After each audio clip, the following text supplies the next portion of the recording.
Hi everyone, welcome back to my channel. তো আজকে আমার ছেলে খাবে চিকেন পাকোড়া। ও এখন গেছে পড়তে, মানে ওই বিকেলের দিকে পড়তে গেছিল 4টের দিকে। আর আমাকে বলেছে মামি পড়ে এসে আমি কিন্তু চিকেন পাকোড়া খাবো। তো ছেলের আবদার তো মানতে হবে, তার জন্য চিকেনটা ম্যারিনেট করে রেখে দিচ্ছি। এর মধ্যে কর্নফ্লাওয়ার, কাশ্মীরি গুঁড়ো লঙ্কা, একটুখানি আদা রসুনের পেস্ট আর দিয়েছি গোলমরিচ গুঁড়ো। এটা আমি কিছুক্ষণ রেখে দিয়েছিলাম।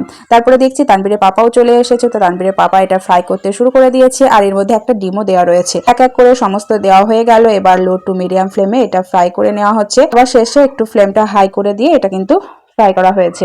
তো চিকেন পকোড়া তো ফ্রাই করা হয়ে গেল। আর ঘরের মধ্যে একটুখানি গাজর আর বিট সেদ্ধ ছিল, সেটা দিয়ে দেখো চপ তৈরি হয়ে গেছে। এটাও খেতে কিন্তু দারুণ হয়েছিল। তো এই যে একটা প্লেটের মধ্যে সার্ভ করে নিয়েছি, একটুখানি পেঁয়াজও নিয়েছি। চলো তোমাদেরকে এই চপটা ভেঙে দেখা এটা কেমন। এটাও কিন্তু খেতে দারুণ হয়েছিল।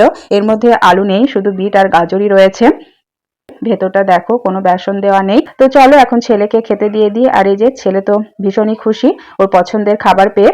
আর সস শেষ হয়ে গেছে খেতে খেতে, তো বললো মাম্মি একটুখানি সস দিয়ে দাও। আমার ছেলেটাও হয়েছে আমার মতো, সস খেতে খুব পছন্দ করে। তো চলো আজকের জন্য টাটা, বাই বাই।